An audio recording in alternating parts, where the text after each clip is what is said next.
इल्मे बातिन हम चुमिस्का इल्मे जाहिर हम चुशिर इल्मे बातिन हम चुमिस्का इल्मे जाहिर हम चुशिर बेशिरे कै मिस्का शवद कै शवद बेशरए पीर। শরীয়ত হইল দুধের মতো, মারিফত হইল ঘিয়ের মতো। দুধের মধ্যে মেহনত করলেই যেমন ভাবে ঘি বের হয়ে আসে, ঠিক তেমনি ভাবে শরীয়তের বিধান পালনে অভ্যস্ত হলেই এর ভিতর থেকে মারিফত বের হয়ে আসে। এখানে আমি আপনাদেরকে যে কথাটা বুঝাতে চেয়েছি, বন্ডরা উল্টাটা কয়, শরীয়ত থেকে মারিফতকে সহজ বানায় দিছে। এতক্ষণের আলোচনায় আমি আপনাদের বুঝাবার চেষ্টা করেছি মারিফত শরীয়তের তুলনায় বহুগুণ বেশি কঠিন। মারিফত শরীয়তের তুলনায় বহুগুণ বেশি কঠিন। আরেকটা উদাহরণ দেয়, নমাজের মধ্যে 13টা ফরজ আছে। কটা ফরজ? এরপরে 15টা ওয়াজিব আছে, 28টা সুন্নত আছে। ফরজগুলি যদি ঠিক মতো পালন করেন, ওয়াজিবগুলি যদি ঠিক মতো পালন করেন, সুন্নতগুলি যদি ঠিক মতো পালন করেন, শরীয়তে কয় আপনার নামাজ পরিপূর্ণ। শরীয়তে কয় আপনার নামাজ পরিপূর্ণ। মারিফতে কয় আল্লাহু আকবার বলে নিয়ত করার পর থেকে সালাম ফিরানি পর্যন্ত যদি আল্লাহর ধ্যান বাদ দিয়ে অন্য কিছুর কল্পনা করো, তোমার নামাজ বাতিল।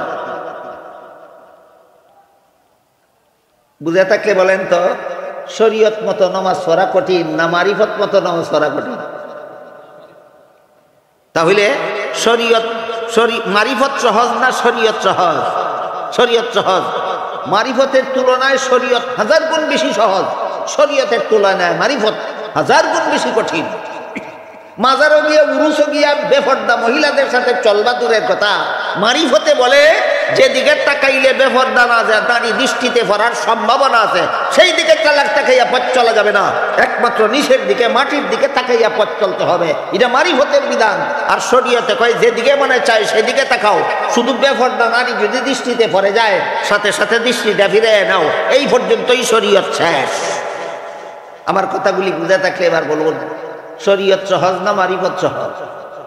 শরীয়ত সহজ। তাইলে মারিফত হাসিল হইলে 5 বেলার নামাজ মাফ হইয়া যায়, মারিফত হাসিল হইলে রমজানের রোজা মাফ হইয়া যায়, মারিফত হাসিল হইলে পর্দা মাফ হইয়া যায়, মারিফত হাসিল হইলে গান বাজনা হালাল হইয়া যায়? কখনো নয়। গান হইল জিনার মন্ত্র, হাদিস শরীফে রাসূল বলেছেন, আর বাজনা হইল দাজ্জালের হাতিয়ার। গান হইল জিনার মন্ত্র আর বাজনা হইল দাজ্জালের হাতিয়ার। আজকাল কজন মুসলমানের মোবাইলের মধ্যে গান নাই, বাজনা নাই? এরা সব মারিফতপন্থী। এরা বন্ডদের মারিফতে কয় গান হারাম, বাজনা হারাম। আসল ব্যাপার হইল শরীয়তে যা হারাম মারিফতে তাই হারাম। কিন্তু এমন অনেক কাজ আছে যেগুলি শরীয়তে জায়েজ, অনুমতি আছে, মারিফতে অনুমতি নাই। শরীয়তে অনুমতি আছে, মারিফতে অনুমতি নাই। এর একটা হইল যে তোমাকে কষ্ট দিয়েছে তার কাছ থেকে সমান সমান প্রতিশোধ নেওয়ার অনুমতি আছে। কোথায়? শরীয়তে। মারিফতে অনুমতি নাই। কথা বুঝলেন কিনা?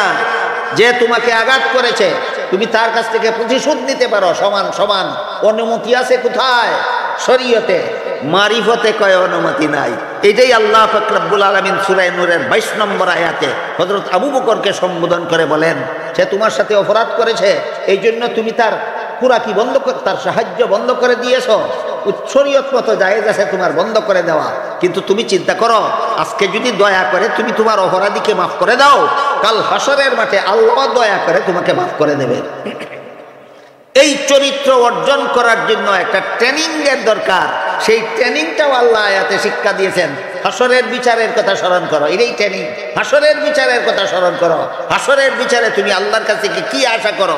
ন্যায় বিচার আশা করো না দয়া করে মাফ করে দেওয়ার আশা করো? দয়া করে মাফ করে দেওয়ার আশা যদি আল্লাহর কাছে করো, তাহলে তোমার দরবারে দুনিয়াতে যারা অপরাধ করেছে তাদেরকেও দয়া করে মাফ করে দাও। বলুন, এই বিধানটা শরীয়তের না মারিফতের? হ্যাঁ, এটা মারিফতের বিধান। কাজেই শরীয়ত মারিফতের চেয়ে 1000 গুণ সহজ। মারিফত শরীয়তের চেয়ে মারিফত 1000 গুণ বেশি কঠিন। সুতরাং যারা মারিফতরে সহজ কয়, মারিফতরে যারা মারিফতে নামাজ ফরজ থাকে না কয়, মারিফতে যারা রমজানের রোজা ফরজ থাকে না কয়, মারিফতে যারা কয় পর্দা ফরজ থাকে না, যারা কয় মারিফতে গান হারাম গান হালাল, মারিফতে বাজনা হালাল, এরা পীর নয়, মারিফতওয়ালা নয়, এরা ভণ্ড ছাড়া আর কিছু নয়। এবার মূল ঘটনার দিকে যায়। 4 প্রকার মানুষের চরিত্র, 4 প্রকার মনে রাখলে হযরত ইউসুফ আলাইহিস সালাম কাফেলার সাথে কোন ব্যবহার করলেন ওইটা বোঝা এখন সহজ হয়ে যাবে। 1 নম্বর মানুষ হইল এদের চরিত্র অসৎ, এরা অন্যায়ভাবে মানুষকে কষ্ট দেয়, এদের চরিত্র অসৎ। আরেক প্রকার মানুষের চরিত্র হইল সৎ, এরা প্রতিশোধ সমান সমান নেয়, অপরাধের অতিরিক্ত প্রতিশোধ নেয় না, এদের চরিত্র সৎ। আরেক দল মানুষের চরিত্র উত্তম, এরা প্রতিশোধ নেয় না, মাফ করে দেয়, এদের চরিত্রের নাম উত্তম চরিত্র। আরেক দল মানুষ শুধু মাফ করে দেয় না, যে তারে কষ্ট দিয়েছে তার পাল্টা উপকার করে। এই কথাটাকেই কবির ভাষায় বলেছে, আমার ঘর ভাঙ্গিছে যেজন আমি বাদি তার ঘর, আমার ঘর ভাঙ্গিছে যেজন আমি বাদি তার ঘর, আপন করিতে ঘুরিয়া বেড়াই যে মুরে করেছে পর। আমার ঘর ভাঙ্গিছে যেজন আমি বাদি তার ঘর, আপন করিতে ঘুরিয়া বেড়াই যে মুরে করেছে পর। এই মহান চরিত্রের বিবরণ কবি এই কবিতার ভিতরে উল্লেখ করেছে। এবার আমরা বোঝার চেষ্টা করি হযরত ইউসুফ আলাইহিস সালাম কেমন চরিত্রের পরিচয় দিলেন। ওই যে পাহারাদার হাবশী গোলাম মায়ের কবর জিয়ারতে দেরি হয়ে যাওয়ার কারণে এমন দূরে, মনে আছে কথা, এমন দূরে থাপ্পড় মেরেছিল যে তিনি বেহুশ হয়ে পড়ে গেছিলেন। তার এই থাপ্পড় খেয়ে হযরত ইউসুফ আলাইহিস সালাম বেহুশ হয়ে পড়ে যাওয়ার কারণে 7 আসমানের সমস্ত ফেরেশতারা কান্না শুরু করেছিল। এমনকি তাফসীরের কিতাবে লেখা আছে, ওই বন জঙ্গলে যে সমস্ত ছাগল চরানো হইতো, ওই সমস্ত ছাগলের যে সমস্ত ছাগলের গর্ভে বাচ্চা ছিল, এই সমস্ত সবগুলি ছাগলের গর্ভের বাচ্চা খসে পড়ে গিয়েছিল হযরত ইউসুফ আলাইহিস সালামের বেহুশ হয়ে পড়ে যাওয়ার কারণে। আল্লাহ পাক রব্বুল আলামিন জিবরিল ফেরেশতাকে পাঠালেন, আমার প্রিয় বান্দা ইউসুফকে গিয়ে বলো তিনি প্রতিশোধ যদি চান, এই যে প্রতিশোধ, তিনি যদি প্রতিশোধ চান আমি আসমান ভেঙ্গে তাদের মাথার উপর ছেড়ে দেব। ইউসুফ আলাইহিস সালাম বললেন, আমি প্রতিশোধ চাই না, আমি মাফ করে দিলাম। বলেন কোন চরিত্র? উত্তম চরিত্র। আমি প্রতিশোধ চাই না, আমি মাফ করে দিলাম। এরপর জিবরিল ইউসুফের এই জবাবের পরে জিবরিল তার ডানা দিয়া আঘাত করতে লাগলেন। জিবরিল কত বড় আর জিবরিলের ডানা কত বড়! জিবরিলের পায়ের গিরাত থেকে আডু পর্যন্ত, দুনিয়ার জমিন থেকে আসমান পর্যন্ত, আর বাকি শরীরের উপরে ডানাটা কত বড় মনে করেন? পৃথিবীর যত দূরের চেয়ে বেশি দূর পর্যন্ত যাবে কিনা। এই ডানা দিয়ে আঘাত করলে সারা পৃথিবী জুড়ে তুফান শুরু হয়ে যাওয়ার কথা, সমস্ত সাগর মহাসাগরের পানি উতলে পড়ার কথা। এমত অবস্থায় হযরত জিবরিল যখন তার ডানা দিয়ে আঘাত করলেন, জিবরিলের ডানার আঘাতে বন্যা শুরু হইল, তুফান শুরু হইল, মেঘ বৃষ্টি শুরু হইল, আকাশ অন্ধকারাচ্ছন্ন হয়ে গেল, তাদের নরনাপন্ন অবস্থা হয়ে গেল। এই অবস্থা দেখে কাফেলার সর্দার কাফেলার সবাইকে বলতে লাগলো, এই রাস্তা দিয়ে আমি সিরিয়ার বাজারে ব্যবসা করার জন্য দীর্ঘদিন যাবত আসা যাওয়া করি, কোনোদিন এইরকম ঘূর্ণিঝড়ের কবলে পড়ি নাই, যে ঘূর্ণিঝড়ে মানুষের প্রাণ হারাতে পারে এমন ঘূর্ণিঝড়ে পড়িনি। আজকে কেন পারলাম? নিশ্চয়ই তোমাদের কেউ কোনো অপরাধ করেছ, কোনো গুনাহ করেছ, তোমার গুনার কারণে আল্লাহ এত বড় বিপদে আমাদেরকে আজকে ফেলেছেন। এই কথাটা আল্লাহ কোরআনের অন্য আয়াতে খুব পরিষ্কারভাবে বলেছেন। আল্লাহ বলেন, যাহারাল ফাসাদু ফিল বাররি ওয়াল বাহরি বিমা কাসাবাত আইদিন নাস লিয়ুযীকাহুম বাদাল্লাযী আমিলু লাআল্লাহুম ইয়ারজিউন। দুনিয়ার জলে স্থলে যত বিপদ আপদ আসে, এই বিপদগুলি মানুষের অপকর্মের ফসল। বিপদগুলি মানুষের অপকর্মের ফসল। কাজেই কাফেলার এই সর্দারের কথায় বোঝা গেল সে আল্লাহর বিধান জানে, আল্লাহর বিধান জানে। মানুষের অপকর্মের ফসল হিসাবে মানুষের বিপদ আসে, আরো বিভিন্ন কারণে আসে। এর মধ্যে উল্লেখযোগ্য একটা কারণ হলো দুনিয়ার জীবনে মানুষের বিপদ আসে অপকর্মের ফসল হিসাবে। তাই কাফেলার সর্দার কাফেলার সবাইকে বলল, তোমরা আজকে এই সফরে কোনো না কোনো অপরাধ করেছ, তোমাদের অপরাধের কারণে এই ঘূর্ণিঝড় শুরু হয়েছে, আমাদের প্রাণ রক্ষা কঠিন হয়ে দাঁড়িয়েছে, বলো তোমরা কে কি অপরাধ করেছ। তখন সেই হাবশী গোলাম বলে, অপরাধটা আমি করেছি, এই নির্দোষ নিরীহ বাচ্চাটাকে আমি এমন জোরে তাপ্পর মেরেছি যে কারণে বাচ্চাটা বেহুশ হয়ে গেছে। কাফেলার সর্দার বলে মাফসা। কাফেলার সর্দার গোলামকে কইল মাফসা। গোলামে ভুল স্বীকার করলো, মাফ চাইল। এই প্রসঙ্গে আমাদের জানা থাকা দরকার, মাপ চাওয়ার যোগ্যতা কখন হয়, মাপ দেওয়ার যোগ্য কখন হয়। যখন অপরাধ স্বীকার করে এবং নিজেকে নিজে সংশোধন করে নেয় তখন মাপ চাওয়া গ্রহণযোগ্য, তখন মাপ চাওয়া গ্রহণযোগ্য। অপরাধকে অপরাধই মনে করে না, নিজেকে সংশোধন করতে রাজি না, তার মাপ চাওয়া যে ফালতু কাজ ছাড়া আর কিছু নয়। বুঝে নেওয়া দরকার। অপরাধীর মাপ গ্রহণযোগ্য হয় কোন সময়? দুই শর্তে। এক নম্বর, অপরাধ স্বীকার করতে হবে, অপরাধ স্বীকার করতে হবে। দুই নম্বর, নিজেকে নিজে সংশোধন করে নিতে হবে। এই দুই শর্তে যদি কোনো অপরাধী মাপ চায়, আর যার কাছে মাপ চায় সে যদি মাপ না দেয়, আল্লাহর দরবারে মাপ না দেওয়াটা হবে অপরাধ। এগুলি কি আমাদের বোঝা দরকার? এগুলি কি আমাদের জানা দরকার? এগুলি কি আমাদের জীবন বর্মনে রাখা দরকার? মাপ চাওয়ার জন্য, মাপ চাওয়ার যোগ্যতার মধ্যে দুইটা শর্ত আছে। একটা হইলো তোমার অপরাধ স্বীকার করো, আর একটা হইলো নিজেকে নিজে সংশোধন করে নাও, তাহলে তোমার মাপ চাওয়া গ্রহণযোগ্য। এমত অবস্থায় যে মাপ চাইবে তাকে অবশ্যই মাপ দিতে হবে। এই অবস্থায় যদি মাপ না দেওয়া হয় তাহলে যে মাপ দিল না সে আল্লাহর দরবারে আসামি সাব্যস্ত হয়ে যায়। এবার বলুন, আপনাদের সমাজে যত অপরাধী আছে, আপনাদের সমাজে বর্তমানে কোনো অপরাধী কর্মকাণ্ড চলে কিনা? সব অপরাধীগুলি নিজেদের অপরাধ স্বীকার করে, সব অপরাধীগুলি নিজেদেরকে সংশোধন করে। জানে রাখেন, দুনিয়ার মানুষ সমস্ত অপরাধী যদি নিজেদের অপরাধকে স্বীকার করে, সংশোধন করে নেয়, এই দুনিয়াতেই জান্নাতের শান্তি পাওয়া যাবে। দুনিয়াতেই সমাজের মানুষ জান্নাতের শান্তি পাবে। দুইটা কাজ যদি অপরাধীরা করে, একটা হলো অপরাধ স্বীকার করব, আর একটা হলো সংশোধন হয়ে যাবে, দুনিয়াতেই জান্নাতের শান্তি পাবে। সর্দারের হুকুমে যখন এই হাবশী গোলাম নিজের অপরাধ স্বীকার করলো এবং মাফ চাইল, হযরত ইউসুফ আলাইহিস সালাম বললেন, মাফ করে দিলাম। এবার বলুন, অপরাধী কোন সময় মাফ পাওয়ার যোগ্য হয়? অপরাধ স্বীকার করলে আর নিজেকে নিজে সংশোধন করে নিলে, অপরাধ স্বীকার করলে আর নিজেকে নিজে সংশোধন করে নিলে, এই দুই শর্তে গোলাম ইউসুফ নবীর কাছে মাফ চাইল, ইউসুফ আলাইহিস সালাম গোলামকে মাফ করে দিলেন। আল্লাহ পাক রব্বুল আলামিন পবিত্র কোরআনে আমাদের নবীর চরিত্রের কথা উল্লেখ করেছে। আল্লাহ বলেন, নুন ওয়াল কালামি ওয়া মা ইয়াসতুরুন মা আনতা বিনিমাতি রাব্বিকা বিমাজনুন ইন্নাকা লাআলা খুলুকিন আযীম।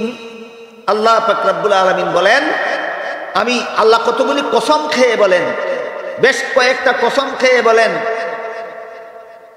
বেদিন কাফিরেরা, হে মুহাম্মদুর রাসূলুল্লাহ আপনার শত্রুরা আপনাকে বলে পাগল। কি বলে? পাগল। আপনাকে পাগল বলে। এই পাগল বলার একদিনের ঘটনা শুনেন। রাসূল করিম সাল্লাল্লাহু আলাইহি ওয়াসাল্লাম সমাজের মানুষকে লা ইলাহা ইল্লাল্লাহর দাওয়াত দেওয়ার জন্য বাজারে গেলেন। গিয়া বললেন, ইয়া আইয়ুহান নাস কুলু লা ইলাহা ইল্লাল্লাহ তুফলিহু। হে মানুষ সকল, লা ইলাহা ইল্লাল্লাহ স্বীকার করো, জীবন সফল হয়ে যাবে। লা ইলাহা ইল্লাল্লাহ স্বীকার করলে জীবন সফল হয় কিভাবে? এটা আরেক ব্যাখ্যা সাপেক্ষ ব্যাপার, কথায় কথা বেড়ে যায়। এক হাদিসে উল্লেখ আছে, রাসূল করিম সাল্লাল্লাহু আলাইহি ওয়াসাল্লাম বলেন, হযরত মূসা আলাইহিস সালাম আল্লাহর কাছে বলেছিলেন, হে আল্লাহ, আমি নবী হিসাবে আমাকে স্পেশাল কোনো জিকির শিক্ষা দিন। আল্লাহ বলেছিলেন, মূসা লা ইলাহা ইল্লাল্লাহ জিকির করো। মুসা আলাইহিস সালাম বললেন, লা ইলাহা ইল্লাল্লাহ জিকির তো সমস্ত মুমিন মুসলমানেরাই করে, আমি নবী হিসাবে স্পেশাল জিকির কি পেলাম? আল্লাহ মুসা আলাইহিস সালামকে বললেন, হে মুসা, 7 আসমান 7 জমিন আর তার মধ্যবর্তী সমস্ত সম্পদ যদি এক পাল্লায় তোলা হয়, আর আমার এই লা ইলাহা ইল্লাল্লাহ যদি আরেক পাল্লায় তোলা হয়, 7 আসমান 7 জমিনের পাল্লা হালকা হয়ে লা ইলাহা ইল্লাল্লাহর পাল্লা ভারী হবে। কিন্তু কারণ কি তা আমাদের বোঝার দরকার। কারণ হলো, এক ব্যক্তি যদি 7 আসমান 7 জমিনের মালিক হয়ে যায়, শুধু লা ইলাহা ইল্লাল্লাহ বিশ্বাস করে না, চিরকালের জন্য জাহান্নামে যাবে। আরেক ব্যক্তি যদি লা ইলাহা ইল্লাল্লাহ বিশ্বাস করে, 7টা টাকারও মালিক না হয়, সে চিরকালের জন্য জান্নাতে যাবে। সুতরাং লা ইলাহা ইল্লাল্লাহ হলো জান্নাতের গ্যারান্টি। লা ইলাহা ইল্লাল্লাহ হলো জান্নাতের গ্যারান্টি। তাই আল্লাহ অন্য আয়াতে বলেন, মান যুহজিহা আনিন নারি ওয়া উদখিলাল জান্নাতা ফাকাদ ফাজ। যেই ব্যক্তি পরকালে জাহান্নাম থেকে বাঁচতে পারবে, জান্নাত লাভ করতে পারবে, সেই ব্যক্তি সফল। এই জন্য বাজারে গিয়ে রাসূল বলেন, ইয়া আইয়ুহান নাস কুলু লা ইলাহা ইল্লাল্লাহ তুফলিহু। হে মানুষ সকল, লা ইলাহা ইল্লাল্লাহ স্বীকার করো, সফল হয়ে যাবে। মানে চিরস্থায়ী জাহান্নাম থেকে বেঁচে যাবে, চিরস্থায়ী জান্নাত লাভ করতে পারবে। এর একমাত্র গ্যারান্টি হলো লা ইলাহা ইল্লাল্লাহ। তাই রাসূল করিম সাল্লাল্লাহু আলাইহি ওয়াসাল্লাম বাজারে গিয়ে দাওয়াত দিলেন বাজারের মানুষকে, ইয়া আইয়ুহান নাস কুলু লা ইলাহা ইল্লাল্লাহ তুফলিহু। আবু জাহাল সাথে সাথে গিয়া বাজারের মানুষকে রাসূলের মুখের উপর বলতে লাগলো, হে লোকেরা, মুহাম্মাদের কথা শুনবে না, সাবধান, মুহাম্মদ পাগল। কি কয়? মুহাম্মদ পাগল। এইভাবে যত আবু জাহাল এবং আবু জাহালের সঙ্গী সাথী যারাই যত প্রসঙ্গেই রাসূলকে পাগল বলতো, এর প্রতিবাদে আল্লাহ পাক রব্বুল আলামিন পবিত্র কোরআনের আয়াতগুলি নাজিল করে বলেন, নুন ওয়াল কলামি ওয়া মা ইয়াসতুরুন মা আনতা বিনিমাতি রাব্বিকা বিমাজনুন ওয়া ইন্নাকা লাআলা খুলুকিন আযীম। কতগুলি কসম খেয়ে আল্লাহ বলেন, আমি আল্লাহ কসম খেয়ে সাক্ষী দিতেছি, আপনি পাগল না, আপনি মহান চরিত্রের অধিকারী। এবার আপনাদেরকে বলতে হবে, মহান চরিত্র কারে কয়? একজনে কেছে 4 নম্বর চরিত্রের নাম মহান চরিত্র। কাকে বলে? যে প্রতিশোধ নেয় না, মাফ করে দেয়, আরো পাল্টা উপকার করে। প্রতিশোধ নেয় না, মাফ করে দিয়া আরো পাল্টা উপকার করে। এই রকম চরিত্রকে মহান চরিত্র বলে। আল্লাহ পবিত্র কোরআনে আমাদের নবীর চরিত্রকে মহান চরিত্রের অধিকারী বলে ঘোষণা দিয়েছে। হযরত ইউসুফ আলাইহিস সালাম প্রতিশোধ নিলেন না, মাফ করে দিলেন, এবং অপরাধীরা অপরাধ বুঝতে পারলো, স্বীকার করলো, মাফ চাইলো, ইউসুফও মাফ করে দিলেন। তারপরে আবার তারা হযরত ইউসুফ আলাইহিস সালামকে নিয়ে সিরিয়ার দিকে রওনা হইল। সিরিয়ার বাজারে ইউসুফ আলাইহিস সালামকে নিয়ে উঠাইল। কি জেনে কিনে নিল? একজন স্বাধীন মানুষ না গোলাম জেনে কিনে নিছিল। হ্যাঁ, বড় 10 ভাইয়ে কইয়া দিছে, এটা আমরার গোলাম, আমরা অল্প মূল্যে বিক্রি করে দিব, এটা ভাগ্য জায়গা, দোষ আছে। যেহেতু দোষ আছে, এই জন্য উচিত মূল্য চাই না, নাম কাওয়াজতে কিছু মূল্য দিলেই হবে, বিক্রি করে দেব। কাজেই কাফেলার লোকেরা এই 2 কথা বুঝেই কিনে নিয়েছিল যে এইটা একটা গোলাম এবং তার একটা অভ্যাস আছে পলায়ন করে, এই জন্য তারা অল্প মূল্য দিয়া কিনে নিল। মনে থাকলে বলুন, কত টাকা দিয়া কিনল?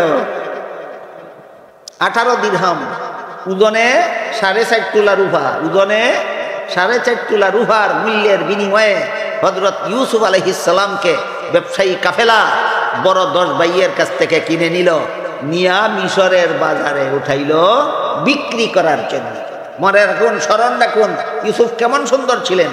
সারা পৃথিবীর সমস্ত সুন্দর মানুষের সৌন্দর্য একত্র করলে যে পরিমাণ হবে, আল্লাহ রাসূল বলেন, একা ইউসুফকে আল্লাহ সেই পরিমাণ সুন্দর বানাইছিলেন। কাস্টমারের অভাব হইবনি, কাস্টমারের অভাব নাই। অনেক কাস্টমার আসলো, এই 7 বছর বয়স্ক তথাকথিত গুলাম কিনে নেওয়ার জন্য। তথাকথিত এই জন্য বললাম, তিনি আসলে গুলাম না, আসলে আজাদ পুরুষ স্বাধীন মানুষ। কিনে নেওয়ার জন্য কাস্টমারের ভিড় লেগে গেল। মজার ব্যাপার হইল, কাস্টমারের অবস্থা দেখিয়া ব্যবসায়ীরা কাস্টমারেরা যখন এসে জিজ্ঞাসা করে তোমাদের গুলামের দাম কত, তারা মনে মনে ভাবে কাস্টমারের যে চাহিদা আমাদের এই গুলাম কিনার, নিজের মুখে যতই মূল্য চাইব ঠগা খাইব, নিজের মুখে মূল্য চাইতাম না, দেখি কে কত দিতে পারে। এই একটা পলিসি অবলম্বন করো। যে জিজ্ঞেস করে তোমাদের গুলামের মূল্য কত, কয় তুমি কত দিতে পারবে বলো। যদি কয় 5,000 টাকা, কয় বেচতাম না। যদি কয় 10,000 টাকা, কয় বেচতাম না। যদি কয় 20,000 টাকা, কয় বেচতাম না। বলে কত বেচবে, বলে তুমি কত দিতে পারো আগে কো। পলিসিটা ভালো হয়েছে না? প্রত্যেক কাস্টমারে যার যার সামর্থ্য মতো চড়া মূল্য কয়, এরা কয় এই মূল্যে বেচবো না। যদি জিজ্ঞাসা করে কত মূল্যে দিবা, কয় তা বলবো না। তাহলে বেচবা কিভাবে, কয় তুমি শেষ কথা কইয়া লাও, কত দিতে পারবা। যদি কয় 1 লাখ টাকা, কয় না এই মূল্যে বেচতাম না। এই অবস্থা আরম্ভ হল। এমত অবস্থায় দেশটা কোন দেশ? মিশর। জন্মস্থান হইল যেই দেশে, সেই দেশের নাম সিরিয়া। আর গুলাম হয়ে বিক্রি হওয়ার জন্য বাজারে উঠানো হইল, গুলাম বানাইয়া বিক্রি করার জন্য বাজারে উঠানো হইল যেই দেশে, এই দেশের নাম মিশর। মিশরের প্রধানমন্ত্রী নিঃসন্তান ছিল, তার স্ত্রীর নাম ছিল জুলেখা। সেই প্রধানমন্ত্রী যখন এখানে বীর দেখতে আসলো, এসে গুলামের চেহারা দেখে কিনার জন্য পাগল হইয়া গেল। এই চেহারার মধ্যে একটা কিছু চিনতে পাওয়া যায়। চেহারা দেখে অনেক মানুষের চক্ষু এমন আছে যারা মানুষের চেহারা দেখলেই তার আসল চরিত্র বুঝে নিতে পারে। এরকম চক্ষু লাগে। এবং কি লাগে? চক্ষু লাগে। আল্লাহ পাক রব্বুল আলামিন পবিত্র কোরআনের আয়াতে বলেন, সীমাহুম ফি বুজুহিহিম মিন আসারিস সুজুদ। একদল মানুষ আছে, তাদের চেহারা দেখলে এরা যে তাজ্জুদ পরে চিনা যায়। তাহলে যে কোনো লোকের চেহারা দেখলে তাজ্জুদ পরে কিনা চিনতে পারে না, চিনার মতো চক্ষু লাগে? চিনার মতো চক্ষু লাগে। ওই রকম চক্ষু যাদের আছে, তারা এই আয়াতের তাফসীরে লেখা আছে, ওই রকম চক্ষু যাদের আছে, এরা তাহাজ্জুদ পড়নেওয়ালার চেহারা দেখলেই চিনতে পারে এই লোকটা তাহাজ্জুদ পড়ে। আলোচনা তো শেষ হবে না, আজকে শুধু অসমাপ্ত পর্যায়ে একটা ঘটনা বলি। এক হাদিসে উল্লেখ আছে, হাসরের মাঠে আল্লাহ পাক রব্বুল আলামিন সমস্ত মুমিন বান্দাদের মধ্যে যারা তাহাজ্জুদ পড়েছিলে, যারা মানুষ ঘুমন্ত থাকা অবস্থায় তোমরা ঘুম থেকে জেগে তাহাজ্জুদের নামাজ পড়েছিলে, কারা কারা দাঁড়াও। আল্লাহ যখন এই কথা বলবেন, তখন অতি অল্প সংখ্যক মানুষ আল্লাহর হুকুমে হাসরের মাঠে হাত উঠাইয়া বলবে, এরা ছিল দুনিয়াতে তাহাজ্জুদ পড়নেওয়ালা। আল্লাহ তখন তাদেরকে বলবেন, তোমাদের কোনো হিসাব নিকাশ নাই, বিনা হিসাবে জান্নাতে যাও। বিনা হিসাবে জান্নাতে যাওয়ার বিভিন্ন কাজকর্ম আছে। গতকাল একটা বলছি, আজকে আরেকটা বললাম। বিনা হিসাবে জান্নাতে যাওয়ার একটা কাজ হইল, অতীতের সমস্ত গুনাহ তওবা করে ছেড়ে দেব, ভবিষ্যতে আর কোনো গুনায় লিপ্ত হব না। এই অবস্থায় বরণ করলে আমি বিনা হিসাবে জান্নাতি। আরেকটা হলো, আমি যদি মরণ পর্যন্ত তাহাজ্জুদ নামাজকে অভ্যাসে পরিণত করতে পারি, হাদিস শরীফে রাসূল করিম সাল্লাল্লাহু আলাইহি ওয়াসাল্লাম বলেন, তুমি জান্নাতি। এইরকম তাহাজ্জুদ পড়নেওয়ালাদেরকে চিনতে পারে কারা? চিনার মতো চক্ষু রাখে যারা। ঠিক তেমনি ভাবে মানুষের চেহারা দেখে তার চরিত্র চিনতে পারে এমন কিছু মানুষ আছে সমাজে। এদের মধ্যে একজন হলো ওই মিশরের প্রধানমন্ত্রী। তারে আল্লাহ এমন চক্ষু দান করেছিলেন, ইউসুফের চেহারা